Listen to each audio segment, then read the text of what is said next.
That's the point about Apple. Those shares are rising yet again on anticipation about that phone launch tomorrow. I think they're calling it the Apple 10 or X. It looks like a Super Bowl symbol to me.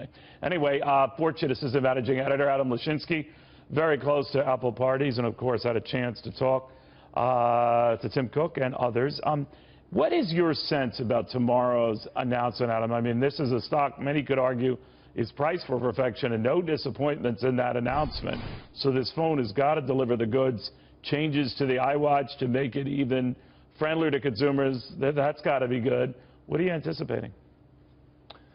Well, first of all, Apple, in all the time that I've been following the company, Neil, has never been priced to perfection. It's actually a relatively cheap stock compared to the high-flying tech stocks. And that's because, you know, at $800 billion, it's hard even for Apple to grow quickly.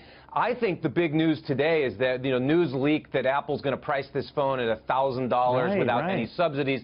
And at first people said, oh my goodness, that's way too expensive. The truth is, it's not. There are people who will pay, and it's not the only one. You can buy a less expensive phone. But I think that's what you're seeing in the market today. The market agrees with that assertion I'm making, that no, actually, people will pay, and that's pretty darn good for Apple. All right, so the number will pay, obviously, it depends on the consumer, but what they feel that it's worth it, they'll do it. And we've even seen with those, though not in the same numbers here, buying, you know, a Samsung Galaxy Note. That's a $1,000 phone when you put some extras in there. So I guess that price barrier isn't what it was, but it is still, you know, a big hit for a lot of folks. I mean, they think that they can absorb that? Yeah, well, because what Apple has done so well over a very long period of time with the iPhone and with everything else that they do is that they won't go cheap. So Samsung, in some places, you can go into the $130 range.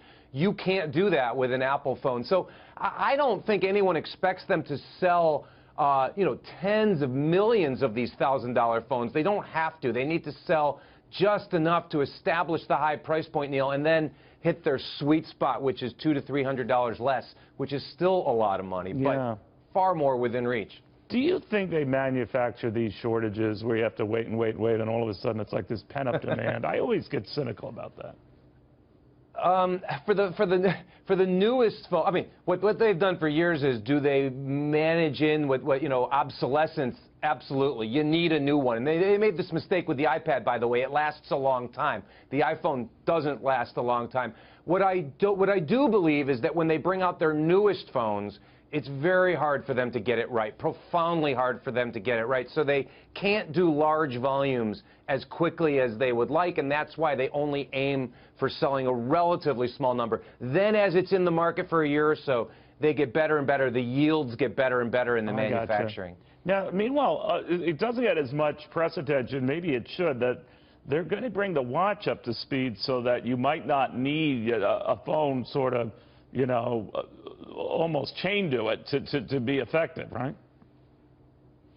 Right. The rumor, and it's, you know, it's undoubtedly true, is that it's going to have cell service connected to it, which currently it doesn't. It just connects by Bluetooth to your iPhone. Look, if they can get people to buy watches and not have to buy a phone, to regular companies, that would seem like a huge problem. To Apple, that would be a victory. They're doing it with the phone right now, where some people don't feel that they need a laptop because the phone is so powerful.